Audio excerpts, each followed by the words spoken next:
I didn't want to just be, just a head teacher by name. Yeah. I wanted to be impactful. It's a special thing. Yeah. As you can probably tell, I love speaking. I love talking. My dad says, ever since I was born, I haven't shut up. So to get the best possible outcomes for children. When I was 16, not in a million years did I ever think I would be head teacher of that school. Yeah. I love my job. I don't need motivation to get up. But I feel like teachers are born and not made. That the best of you is the most beneficial to the people. So for me, that's our purpose. That we have to give perfection. If something is of value, then we need to pay what it's worth.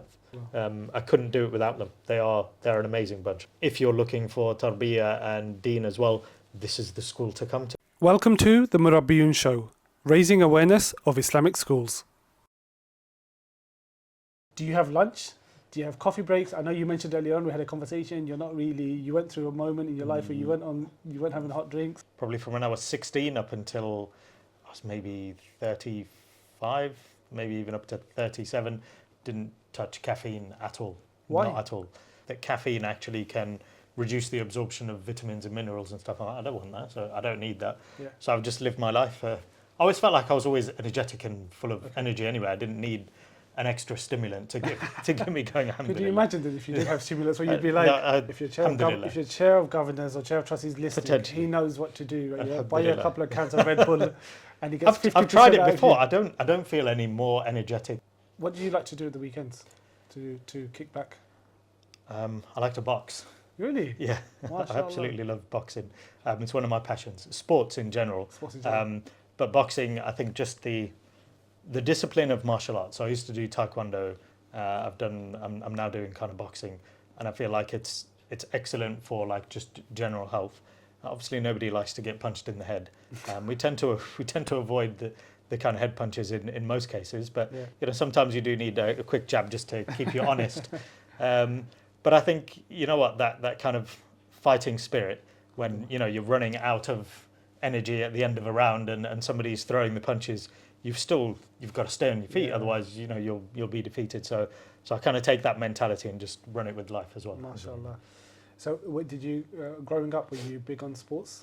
I've always been a huge sport. For me, sports, I used to say to my teachers, I'm like, if I could just have PE every single day, all day, I would love that. And everything else was like secondary. I enjoyed other subjects, but for me, PE was life. I was doing rugby. I was part of a rugby team. I was part of the football team. I was doing volleyball, badminton, whatever, any sports. Even if they said, "Come on, we're going to be playing netball," or I'll join in. I didn't care if it was sports. I was in. MashaAllah. When you were younger, did you have an aspiration to go into sports professionally, or was it just a thing that you? I wanted to be a boxer. Really? Yeah. I was definitely inspired by Muhammad Ali and Mike Tyson and Nassim Hamed at the time. Yeah. So they were huge at the time.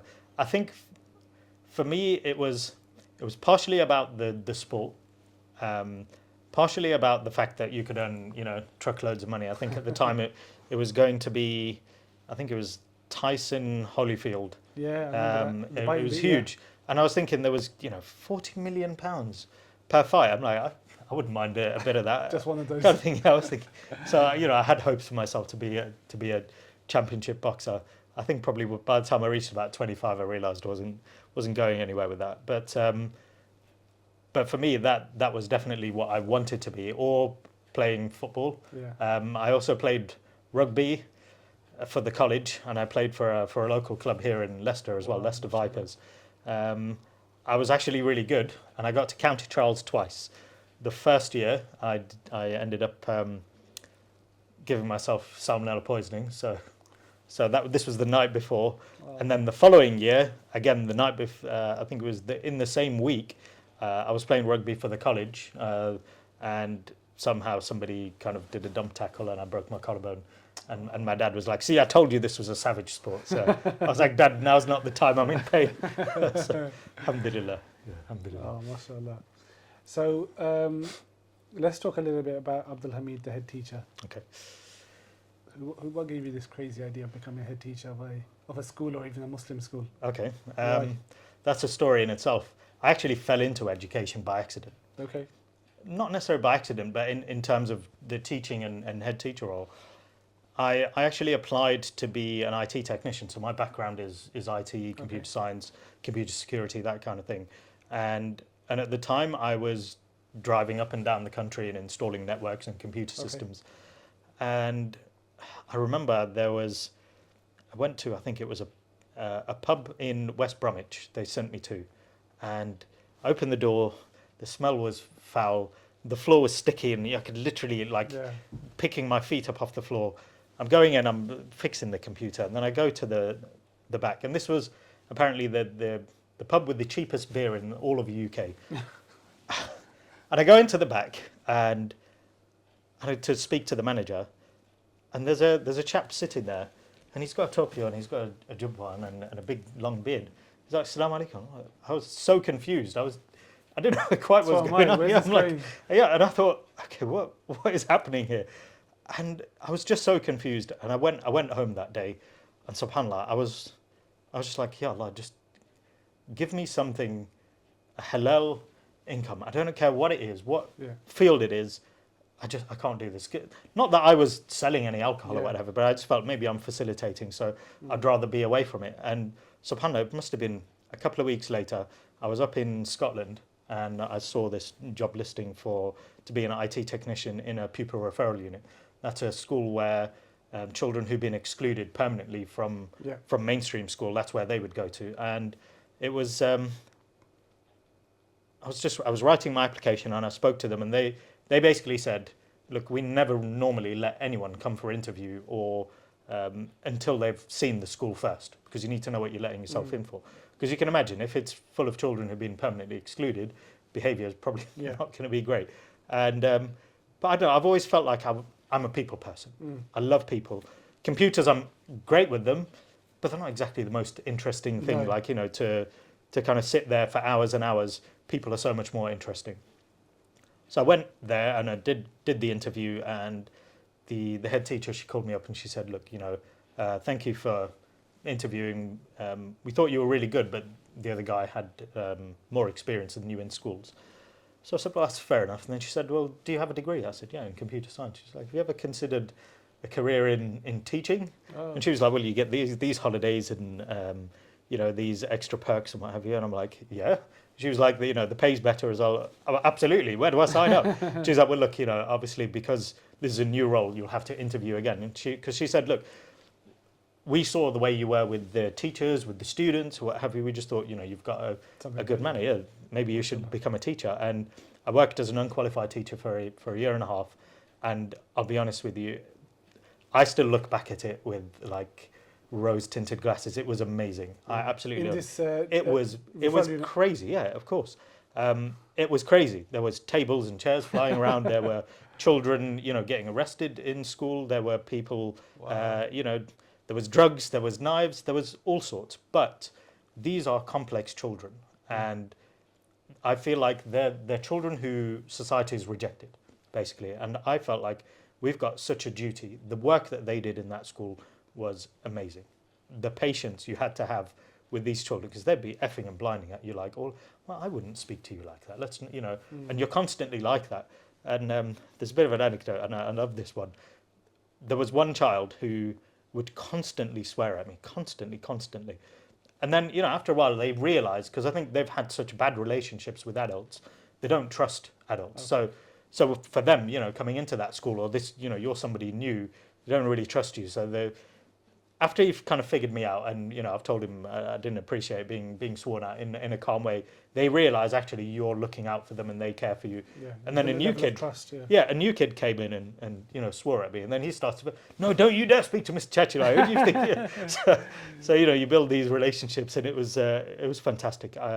For me, I feel like when you start like in a school like that, I felt it was like a bit of a baptism of fire, and then going to any school anywhere in the world, somebody telling me, the behaviour is bad. I'm like, you've not seen bad behaviour. You really haven't. But, one of the things that opened my eyes to what is happening in children's lives, and the role of parents and the role of parenting in bringing up children to be useful and beneficial members of society, and the failures of parents and what massive negative effect it has on children. The drugs, the alcohol, the abuse, the safeguarding issues, and it was horrible, but it was good in the sense that I felt like I was doing something good. You're helping these children. You're bringing them out of hating all adults, because some of them were sexually abused, physically abused, emotionally abused, psychologically abused, and then they're thrown into school. They get thrown out of school, and they just feel like society and everyone hates them, and they're not included. So to kind of feel like you're kind of showing them that there are people who do care. Not to say I'm being selfless, but that people that care more about you and they would sacrifice themselves to kind of make you happy. You just felt like you're doing something good for society. And so how long were you at that school? Is it a year? For a year and a half, and then the head teacher then sent me away, and I did my PGCE in the University of Southampton. Immersed. Oh yeah, I loved it, and I was like, I'm definitely going to do this. And I went off, did my PGCE in Southampton, in a leafy area of Hampshire, 2 schools, and it was very, very different, because now you can still see the kind of neglect that children are facing, but it was more like affluent neglect. So one of the schools that I went to, there was some children, they're going out in yachts or whatever with their parents on the weekend, and they just don't care about anything, because daddy has everything, daddy gives me everything, so why should I even bother? So there's kind of different ends of the spectrum. A lot of the children in the pupil referral unit tended to be from the very kind of poorest in society. When did you become a head teacher? I became a head teacher in 2022. And that was shortly after completing my MPQH with University College London. I was actually out in Abu Dhabi at the time. Very sunny. You did your MPQH out? I did. So I was doing it with the University College London, and it was really beneficial. And then But had you decided at the time that you want to go into headship? Well, I mean, whilst I was doing my PGCE, I remember as we were getting close to the end, I kind of made a promise to my tutor, and I said to him, within 10 years, I'm going to be a head teacher. I'm going to be. And I think going back to the pupil referral unit and other schools that I'd worked with, I didn't want to just go in and help, because I saw how much you could help children. So I thought, no, for me, I want to be there where you can change things, where you can make decisions for the children. I didn't want to just be just a head teacher by name. I wanted to be impactful. I wanted to change the lives of children.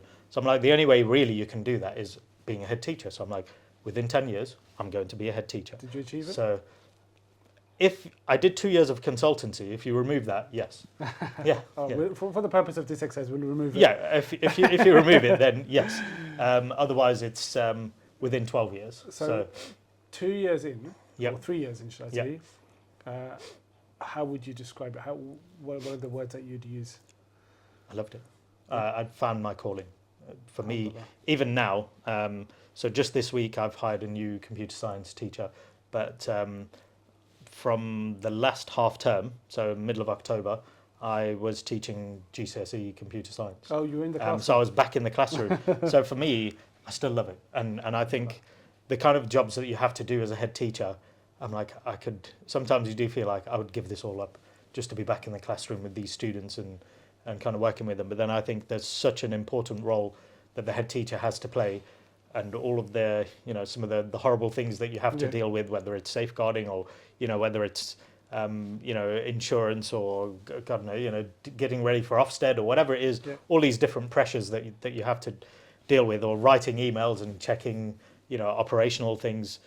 It's a bit boring compared to being in the classroom and, seeing the smiles on children's faces. It's just, there's something very satisfying about seeing the smiles on children's faces, or seeing them get something, or making them understand something. It's a special thing, I think, and you don't necessarily get that when you're at your computer just typing emails. Has there been any particular person or group of people who have kind of motivated, inspired you along the way? Yeah, definitely. The lady, her name was Bobby, she's the one that interviewed me and kind of brought me onto the pupil referral unit. And just her way of dealing with people, her kindness, I just feel like there are some people out there who are just so selfless. They've got a vision in mind, and there were 8 different units.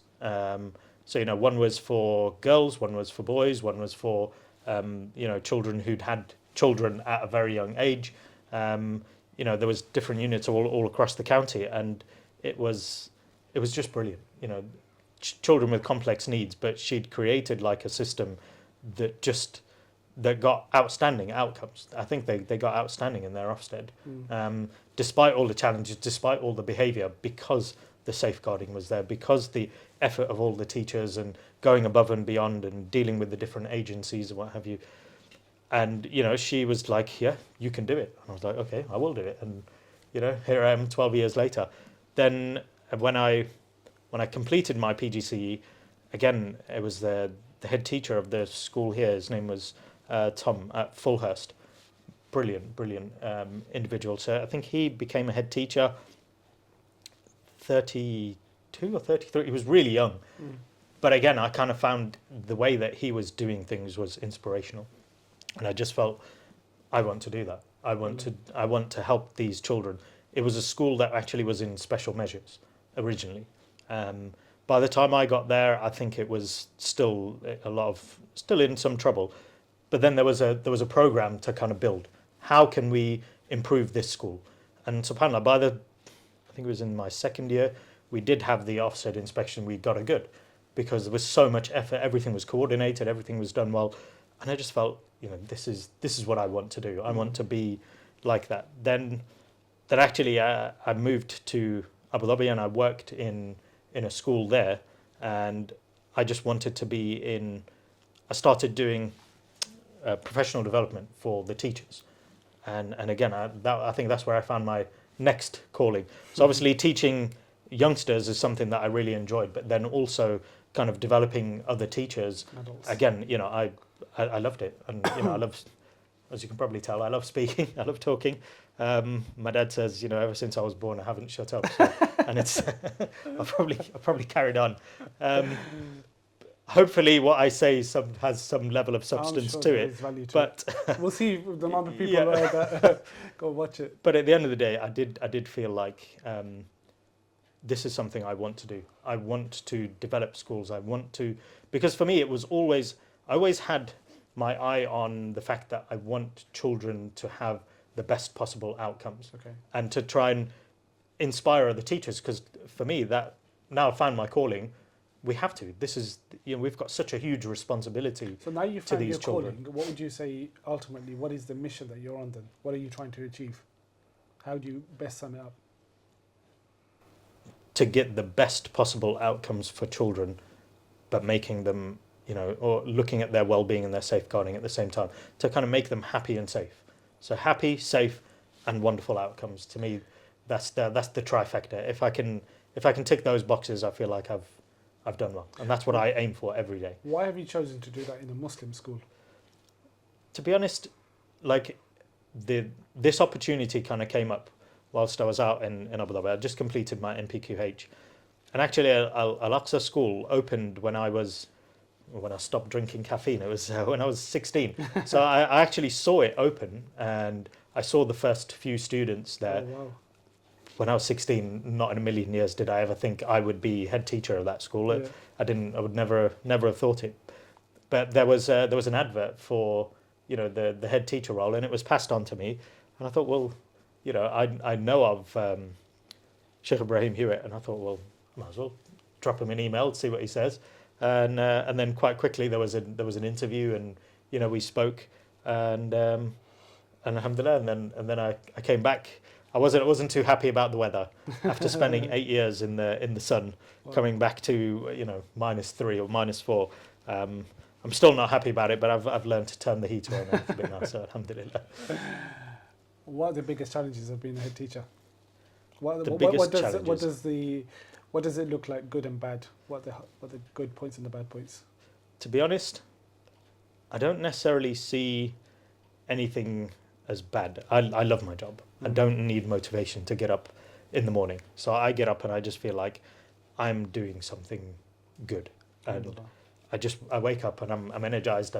I don't feel like, oh no, I can't be bothered to go into work. Never. I don't think I've ever really felt that, other than maybe when I was working in the across the in IT, where I didn't feel like I had any purpose. Yeah. Like, you know, a computer, you install it, you throw it away after now 3 years or 5 years. years. You're purpose driven. 100%. And I just feel like, I'd say the most difficult part is dealing with parental conflict.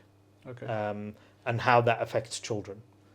I feel like that's probably the most difficult part, that parents who are, you know, breaking up or family breakups and what have you, and then seeing the negative effects on children, I'd say that's probably the hardest part of this job.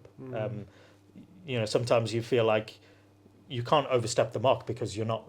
I'm looking after the children, but then I also have to sometimes feel like you have to kind of step in and say, you know, enough is enough. You guys can have your arguments or what have you, but I need to look out for the children. You know, so they're the hardest parts, going to child protection meetings and what have you. Yeah. That's not easy. But again, I feel like I have to do it because, you know, I love these children. I'll do whatever it takes to make sure they're safe. So. I'm just thinking, the conversation we were having earlier on, and mashallah, there's about 300 students in this school, and you've got to have big, broad shoulders, right, to understand and talk and retain the complexities of all those children, and even the staff as well. Yeah.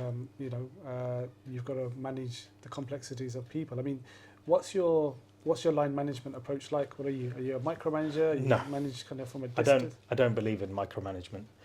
I feel like when you hire clever people, when you hire teachers, there needs to be an element of trust. And I think in every relationship, if there isn't trust, then you don't really have a relationship.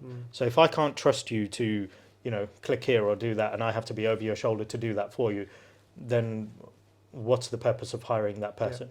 And I think, you know, when you look at very successful people like, you know, Steve Jobs or what have you, I think they had the same sort of mentality. I need to hire people who have the skills I don't have and trust them to do it. And obviously, if they can't do it, then you put in place, you know, training or what have you to help them to get there. But have a bit of trust. You need to give them enough leeway and also allow for creativity. So in a lot of my CPDs that I do with teachers, I ask this question, always say to them, which is the best artist? Do you think Picasso or Michelangelo or Vincent van Gogh? And, you know, people put their hand up for each one. And I'm like, it's entirely subjective. Yeah. It's entirely subjective. You might think one thing and somebody else might think something else. Yep. I'm like, teaching is exactly the same. You have your style. I will never want you to be me. Yep. I'm me, you are you. Don't try to be me. And I think a lot of the time in teacher development, that tends to be, well, look, this is the best way to teach, and you must teach this way, and make it very prescriptive. If you don't follow this methodology, then you're going to fail as a teacher. And I did see that, you know, when I was coming up and during my PGCE, that somebody would want you to be exactly like them, a carbon copy. But I don't think teaching is about that. It's maybe a controversial take, but I feel like teachers are born and not made, because I think that you have to have a natural ability to kind of attract children's attention in terms of being able to address them in a way that is caring and loving, but also engaging. Yeah, that I've seen very, very, very clever people stand in front of a class and just, they have no personality, no aura about them. And then I've seen people who have very little in the way of qualifications, but they can just command a classroom, and it's amazing to see. Yeah, definitely. They just have a way with words. They have a way with children. Their smile, the way that they, you know, project their voice. Yeah. You just be like, that's amazing. You should be a teacher. And I feel like, going back to Bobby when I was in the pupil referral unit, you could see that she had an eye. At least I hope that that's the case, that she could see that, you know, you have something about you that our children could do with. And I think that's what it comes down to. I don't hire just for qualifications. It's about aptitude as well as the kind of attitude as well. Personality, character. 100%. I can't teach somebody a personality or character. I can teach you, you know, how to behavior manage. I can give you all those kind of things, but I cannot give you a personality. That's down to the individual. Yeah, no, I agree with you. Let's talk a little bit about Muslim schooling in general. And I think, like, mashallah, we've got to know each other over the last kind of 18 months, 2 years or so. And it's almost 3 years now. Is it 3 years? Yeah, wow, almost. Time flies. And And I can see there's moments where you've got this passion and this enthusiasm for education and tarbiyah and nurturing. No. I mean, what does tarbiyah mean to you? What is tarbiyah in your eyes? Now, in most of the kind of countries with like large majority Islamic or Arabic speaking countries, Yep. the Ministry of Education is normally called the Wizart Tarbiyah wa Ta'lim, that it's tarbiyah and teaching, and tarbiyah comes first. Tarbiyah and what, sorry? Ta'lim means yeah. teaching. Yep. So, and for me, it's really important, because not only are we trying to give them the best in terms of maths and science and everything else in English, but we also want them to be upstanding members of society. Now, I kind of live my life with this hadith, and I absolutely love it. The Prophet ﷺ said that خيركم أنفعكم للناس, that the best of you is the most beneficial to the people. And if we can kind of create people, or people who are not only clever but also have empathy, have kindness, know how to share, know how to look after their neighbor. For me, I feel like tarbiyah is by far the most important part of education, because it's the foundation of trying to create whole persons. So people who have empathy, people who have kindness, people who would have good manners. That I think those things are as important, if not more important, than a GCSE certificate at the end of that. Because I feel like if you can be kind, so as I mentioned, the Prophet ﷺ said that خيركم أنفعكم للناس, that the best of you is the one who's most beneficial to the people.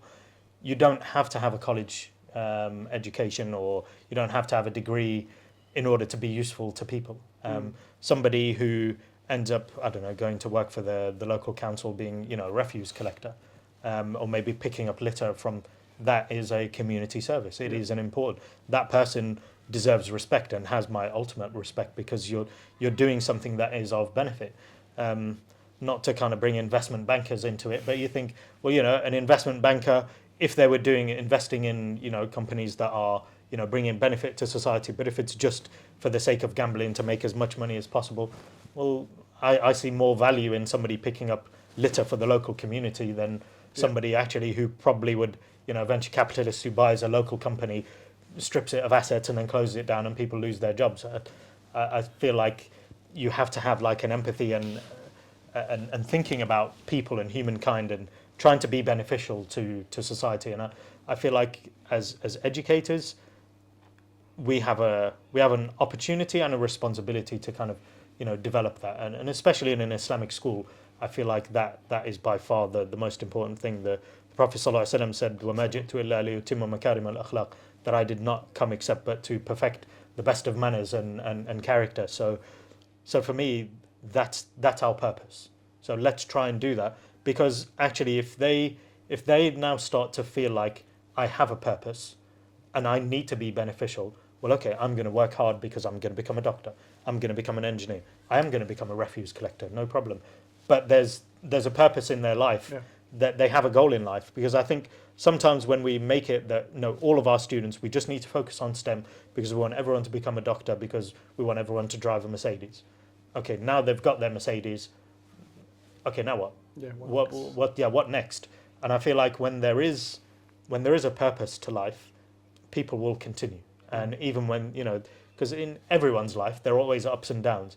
And when you get to that low point, what motivates you to get out of bed? So, if it's just the money, if it's just the house or the car, but if you've already got that, well, what's motivating you now? So I feel like there needs to be a higher purpose. And being in a faith school, that makes it easier. Even when you're not in a faith school, I feel like you can still talk to people about being beneficial to society, and how people who have been beneficial, how they're remembered, their legacy, because people always want to be remembered for something good. Yeah, of course. And if they can have that as a goal, then that helps them through the hard times as well as the good times. What is a Muslim school? Okay. What is the purpose of a Muslim school, and how is it any different to any other conventional school? Okay. Islamic schools are different in that, number one, we focus on tarbiyah and not just the education. However, because we are an Islamic school and that there is a higher purpose, that we hold ourselves to a higher account. So a lot of other schools would maybe just be looking at, well, when's the next Ofsted inspection? But if you feel like, well, no, my real judgment is going to be on the day of judgment. Yeah, true. You know, we're going to be asked, well, if God is going to ask you, well, I've placed these children under your care. I've placed these teachers under your care. You know, your responsibility. What did you do with it? Yeah. And I feel like it's a heavy responsibility. You know, Ofsted to me is something that you need to, you know, make sure you're working towards. But to me, I feel like there's a higher purpose here, and that we not only look after the education, and when you look at, I mean, certainly in Leicester, if you look at the outcomes of our schools, they are pretty much the best in the county. On many occasions, regularly, we will be, you know, double the national average for GCSEs. We will have excellent results in our SATs results. So for me, it's about, again, going back to one of the sayings of the Prophet ﷺ, he would say that "Man amila amalan falyutqin," that whoever does like a job should perfect it. And I feel like this is what we should be doing, not for the sake of Ofsted, not for the sake of anyone else. We do it for the sake of Allah. That we have to give perfection. If you'd like to participate in the Murabiyoon Show, why not get in contact? It's as simple as going to our website, murabiyoon.com, and filling out this simple form.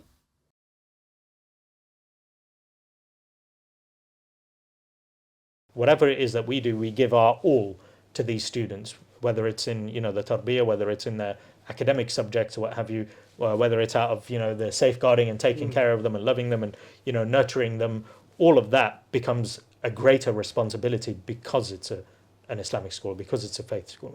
And I think that's probably the difference, that it doesn't become about, well, I'm just earning my salary, I go to school, I teach my lessons, and then I go home. There's a higher purpose, I feel. The vast majority of young people here in the UK don't go to Muslim schools. Yep. They go to mainstream schools. And a lot of them go through a slightly different tarbiyah cycle. Let's just say there's an element of tarbiyah that gets taught at school, and then there's supplementary schools and so on and so forth. You know, there's a whole load. There's a whole ecosystem in its own right. Those people, that community of people, may argue to say, well, actually, then we're doing okay. Those kids are doing okay. So, you know, actually, is there a need for Muslim schools? What would you say? Well, obviously, having gone to state schools myself, I think that there's an element of truth to that. In that, I feel like going to a state school does kind of give you a taste of what society is like in Britain. And there is always a risk of ghettoization, but this is where the responsibility of Islamic schools has to kind of come in, that you have to be a pillar of society, regardless of, you know, you might be the only Islamic school in a city, but what kind of community activities are you doing? What interactions are you having with the local community, regardless of their faith? The importance of Islamic schools compared to like not having one, I think it gives the children a sense of identity. That maybe I myself growing up, you always did feel like you were a bit of an outsider because you were not celebrating Christmas, you weren't celebrating Easter. There was, I think you're maybe too young, but we had Harvest Festival as well. I mean, you probably did tend to kind of get involved in it, but obviously you didn't celebrate it at home. You didn't have a Christmas tree. But you participated. In the classroom. That was, you know, everyone took a tin of beans. You were writing your your Christmas cards or whatever to your friends. Now I can imagine that for some children there may be a bit of a cognitive dissonance, and they may not understand the difference between, you know, what's happening at home and what's happening at school. But I feel like for me, actually, it worked quite well because, you know, my father was always, you know, sending us to either a madrasa on the weekend or what have you, and we really kind of benefited from that. And I think that there can be a balance, but with an Islamic school, you've got that for all day long, and you know, you start in the mornings and you maybe start off with a prayer, and I think that's kind of been lost in state schools. I certainly remember, and I'm pretty sure it's still in the statute books now, that they have to start off with a collective worship. And I feel like that's kind of maybe been a little bit lost, and that because there's been such a focus on materialistic things, that even something like the Harvest Festival, talking about gratitude, we're talking about, things that... Yeah, there's value in it. No, there is value in it, because, if it wasn't for the crops growing or what have you, Yeah. and, not giving thanks to God for, the things that we're eating, I felt like that kind of, it gelled with my kind of Islamic upbringing. Yeah. The purpose of Islamic schools, I feel like it gives them like a better sense of identity so that they don't get lost. But one thing I don't do and I don't want in the schools is for there to be a ghettoization, that they are completely isolated from society and that you are completely different and they are the other. No, you live in the UK, and I think it's really important for us to be involved in community, to support the community. Yeah. And I feel that is again, going back to the Prophet ﷺ, خيركم أنفعكم للناس. He didn't say أنفعكم للمسلمين or to the mu'mineen. You have to be beneficial to the people, to humanity, to humankind, to society. And I think that to me is something that shows that Islam isn't about what we see in the media, isn't about what you hear on Twitter or whatever it is.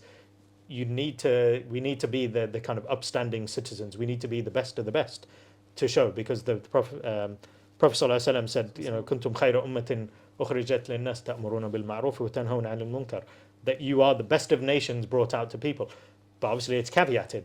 How do you become the best of nations? تأمرون بالمعروف, that you command people to do good and then you stop people from doing evil. Yeah. If we are doing evil, then we can't be counted as part of that, the best of nations. You have to stand up, and I think that's something that is very common throughout the Quran, that you must believe, but you also have to work. That it's not just about, I believe that, I believe in God. No, you have to work. There has to be an element of action. Yeah, absolutely. So with that in mind, what do you think you've painted this picture to me of an opportunity whereby Muslim schools can embed certain values, tarbiyah can be shaped in such a way where society can benefit. So what do you think the opportunity is of students or Muslim schools in society? What can they give back? Well, as I said, they need to be part of society. They need to be beneficial to society. What does that look like in a practical I would say in terms of getting involved in community activities, whether it be if it is cold and snowing, that we'll go out and help the neighbours clear their drives, to be involved in food banks, for example, to be raising money for we've got the local action playground is likely to be closed down because there's no funding. Well, let's get involved. Let's get the community involved, because all of our community and the non-Muslim community all benefit from the adventure playground. Yeah, absolutely. Yeah. So let's get behind these different, things. That be a member of society and be a useful member of society, I think, is a very important key And I think, factor. to be honest with you, one thing, mashallah, that I see with our Muslim schools is that they're always willing to give. Yes, I think that 100%. charitable element of not just money, but in terms of your time and resources, I think that's in our DNA. Absolutely. And whichever schools you speak to, they're always doing some sort of initiative, some sort of drive, some sort of campaign, which is fantastic. In and amongst all of that, what do you think are the biggest challenges today for Muslim schools? Like, what is it that's really kind of holding us? I'd say the biggest one is funding. Okay. I feel like there's a lack of value placed on the Islamic schools by parents or by the Islamic society. Okay. Now, if you compare to maybe the Jewish community or the Christian community, I think they value their schools and they will happily pay, whatever the costs may be for a good education. Islamic schools, we tend to offer a very, very cheap price, but then we are absolutely scrimping and saving. We're just barely surviving financially because we charge so little, but then we feel like if we charge any more, the parents will get upset and and they'll pull out and they'll just go to a state school. Whereas I feel that there's a little bit more. Certainly the Jewish community, they wouldn't pull their children out of their private schools and send them to state school.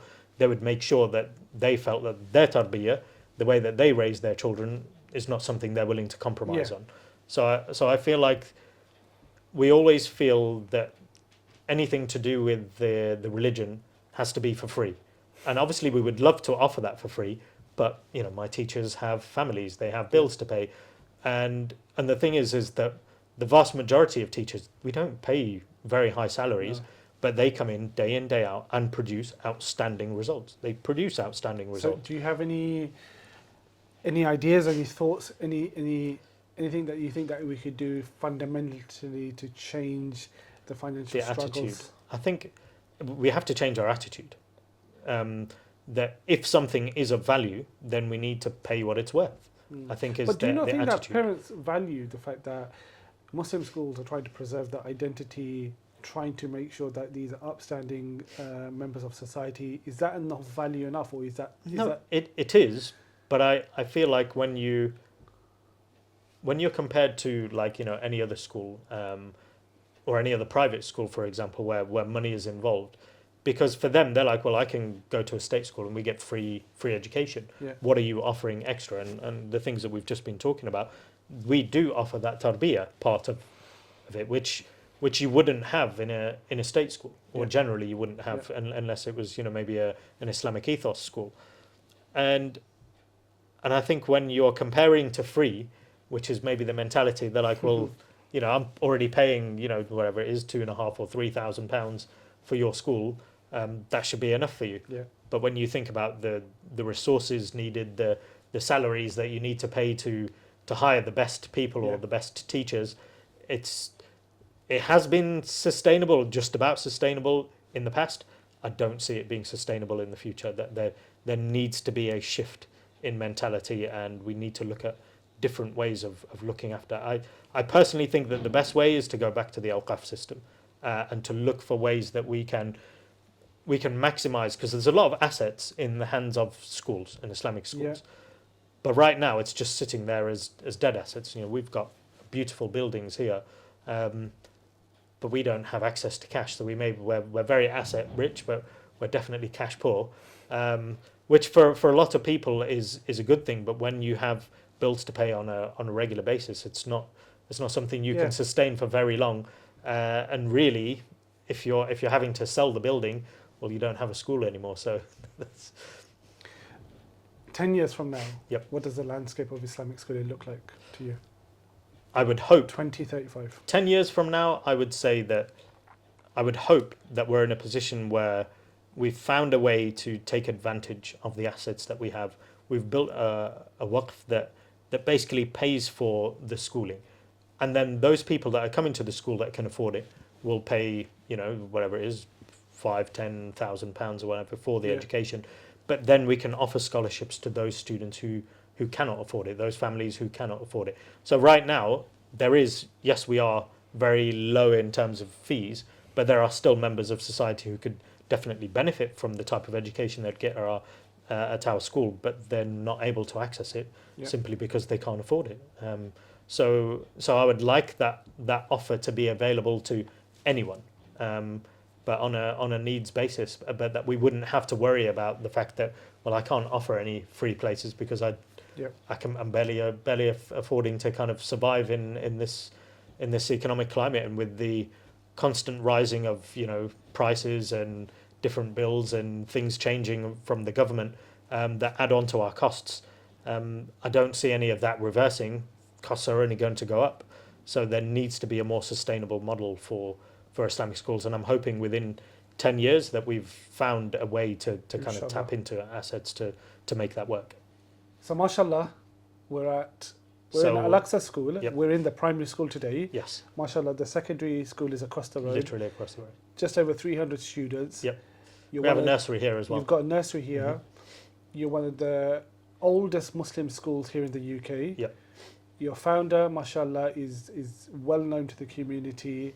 I think one of the founders of AMS as well. One of the founders of AMS as well, of course. Tell me a little bit about the history of this school and the beautiful name that you have and where this originated from.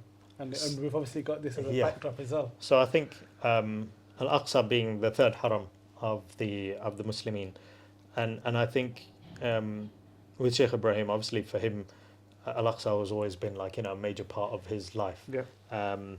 And they felt like it was a very a very good name for a school, and because there sometimes there can be a lot of focus on Mecca, Medina school, and although it is the third haram, sometimes it kind of does get kind of relegated to the kind of back part of our minds. So I think he wanted to kind of bring that to the forefront. Yeah, absolutely. And I think also when you think about the resilience of the people in Palestine, I think that was maybe one of the things that kind of motivated them and inspired them.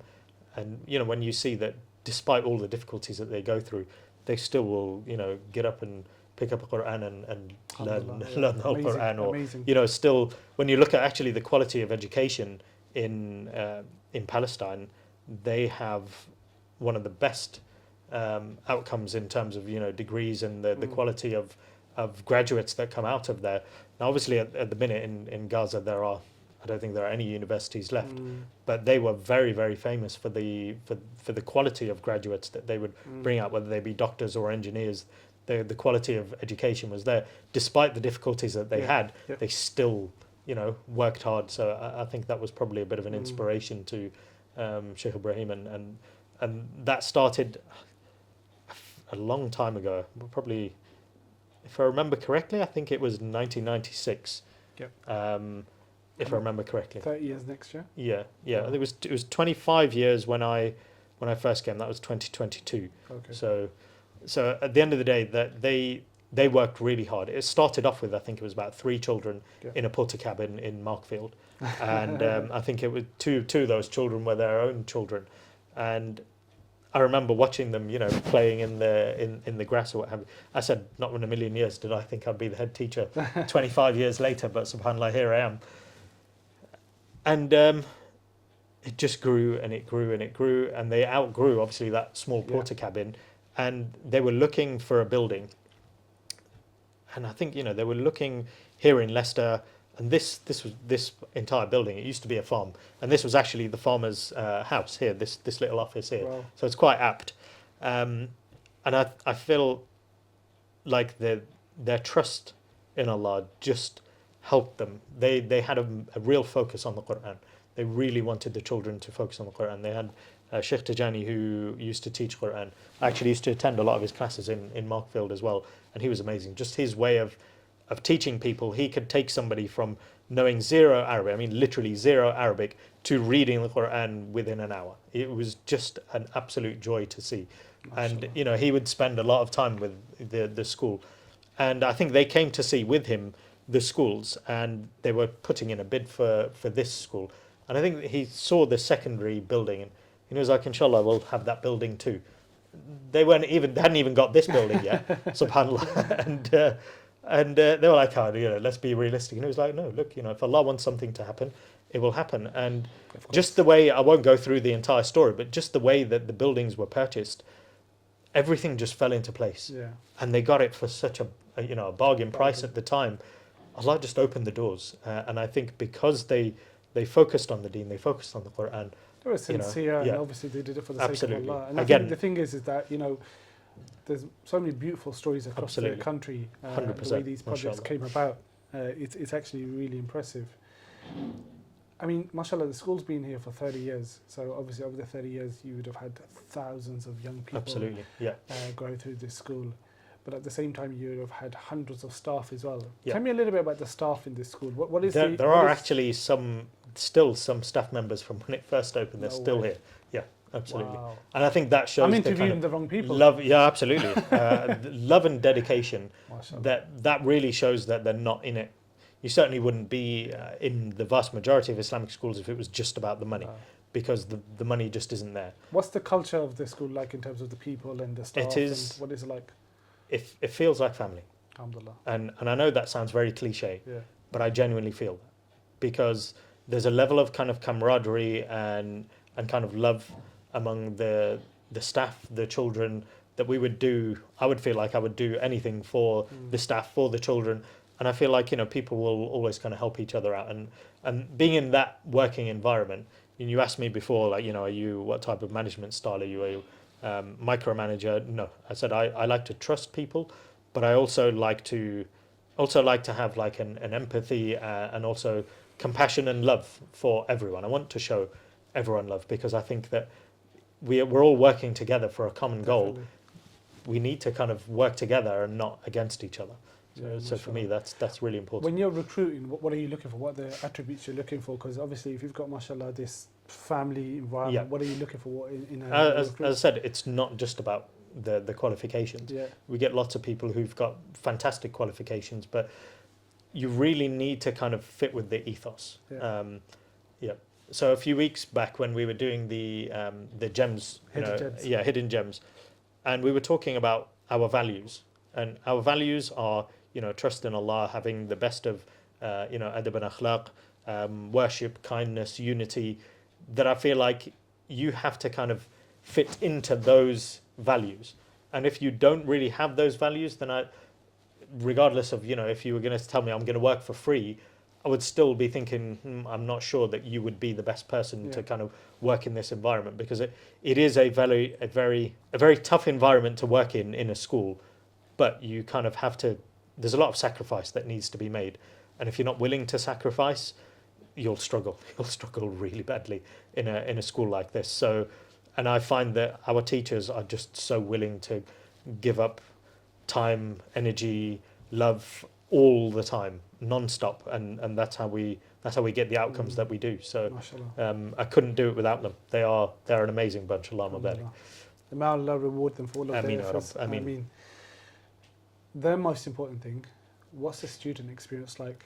If I was to go out and speak to one of the young people Yeah. in the playground, what would they say? I mean, mashallah, they were all happy playing, but they were outside. So Yeah. maybe, but generally, what's it like? Is I'll tell you, because I had a visitor, somebody who came from Syria, and he was saying, well, now things have kind of opened up. They want to open a school in Syria, mashallah. and he wanted to kind of have a look at what we're doing in school. And we went round the different classrooms, and there was a common theme, and actually it was really heartwarming. So we were asking them, what do you really like about this school? And I think at least 10 different children. Let me say, Yeah. they must have said they like the head teacher. No. Well, I think I'd hope that they like the head teacher. And some of them did say the head teacher. But one of the things that they kept saying again and again was, they don't tolerate bullying here, that we're not allowed to, be mean to each other, and that, Mudir doesn't, Mudir is what they use as the Head teacher. Yeah, the head teacher. And they would say Madeira doesn't allow people to bully, because for me, I hate bullies and I hate bullying, and I will never allow it. And for me, I think that if that's something that's so embedded in them, that's their first thought, Yeah. I feel like we're doing a good job. Yeah, We couldn't do it without all of the adults within this school. But it just shows that when you have a consistent way of dealing with things, and again, going back to the values, we're talking about adab and akhlaq, we're talking about the tarbiyah, we're talking about unity, we're talking about kindness on a daily basis. Yeah. That then gets embedded, that you can't have values that are just at the bottom of a poster and is not a lived experience. The children actually lived that, and they articulated it, and I said, I definitely felt really proud walking around the classroom just listening to, and it wasn't prompted, and I didn't tell them, when he comes to sell that just came out, and I felt like, okay, we're doing something right. But, obviously there will always be incidents, but I felt like the children trusted us that we would deal with it, we would do something about it, we don't just let it carry on and do nothing. And I think that tends to be something that happens in a lot of schools. And what about the parents? What would they, if I was to find a parent, it's come to the end of the school day, what would be the... I feel like they would say their children are happy. Yeah. And I think that's one of the key things that they want. Obviously, every parent wants their child to be happy. Some parents just want the outcomes. They want their child to be a doctor or a dentist or whatever, because they want the Mercedes. They've got ambitions. But then there are others who want their children to have that adab and akhlaq, and some of them will say, look, I don't even care what their outcomes are. If they are, if they come home and they're talking about, we were talking today about how to treat your parents, or how to treat your neighbors, or how to look after animals, for example. They're like, that to me is more important. Not that they're saying that they don't value the education, but they're saying that to me is more important, because that is backing up what I'm teaching them at home, and you're also kind of, you know, feeding Yeah. into that in the school as well. So Yeah, no, mashallah. And it sounds like, given the longevity of the school and how Yeah. long you've been here, you stood the test of time to some Alhamdulillah. extent. The Yeah. fact that mashallah, you've got 300 kids on roll today, and for the last 30 years, mashallah, is a testament to the Mashallah, hard work tabarakallah. of all the team. all the I guess. predecessors. I've only been here 2.5 years, so I can't claim any credit for that. Mashallah, like we just said No. on your board, we did it. You've Yeah. obviously recently had Ofsted in, and alhamdulillah, you've Alhamdulillah, done the previous head teacher and the team worked really hard Alhamdulillah. to get them through that. So when I arrived, I think the Ofsted inspection was about 4 or 5 months prior to that. So okay. so alhamdulillah, like, you know, it was good. Now we're preparing again, because, you know, we kind of expect them to turn up at any time. But that's one thing, I always like to be prepared. I don't like to be running around like headless chicken. Oh my God, Ofsted are here. No, when Ofsted are come, here we go. This is what we do. You know, whatever evidence you want, here it is. You know, I like to be ahead of the game. I don't like to react. I like That's how to it should be. prepare. Absolutely. Mashallah. In the last few years, or the last couple of years of being at this school, what's been the most standout special moment? If you had to pick one. I think there have been so many. One. That's the game. Okay. The amount of money that we raised last year in Ramadan. So we joined up with Ummah Welfare Trust, and each of the students took home a little box Okay. that they had to try and raise as much money as possible. And we told them, you know, go to your grandma or auntie and uncle and shake it in front of them and get it. And I think the amount of money that we raised was around about £5,500. Mashallah. It was a huge amount of money. I've never seen a fundraising drive that good, and it just felt amazing to kind of see that, you know, our children just care so much Yeah. about their, you know, the community and the greater ummah, and that they were willing to, you know, sacrifice, you know, even some of them. I took all of the money out of my, you know, my piggy bank and put it in. You know, it was really nice to kind of see that. So that was definitely one of the highlight moments. Also winning the AMS football tournament. Oh yes. I know that was a good one last year. Yeah, it was definitely a highlight. Is that your trophy of the day? Yeah, it is. Yeah. Alhamdulillah. I didn't notice that actually. And just to kind of wrap it all up, let's play a little game. Okay, go on. Then. So I meet you in the local supermarket, Okay. and I'm thinking of sending my daughter to your school. Yeah. What would be your pitch to me? I come to you and say, Abdelhamid, I'm thinking of sending my daughter to your Muslim school. Yeah. But I'm thinking of also sending her to another state school, a home Yeah. school. What would you say to me to convince me? What would be It's an easy sell. gone? Because we don't compromise, whether it be on the tarbiyah or the academic outcomes. I'm like, if you want your child to have the best possible academic outcomes, we're among the best in the county. So you're definitely not going to be losing out anything from that perspective. Yeah. If you're looking for tarbiyah and deen as well, this is the school to come to. So actually, we bring both of those together. So this is the place to be. MashaAllah. Listen, it's been a pleasure. Barakallah Jazakallah feek. khair. Thank you for coming. I really appreciate Jazakallah it. khair. Take care. Assalamu alaikum.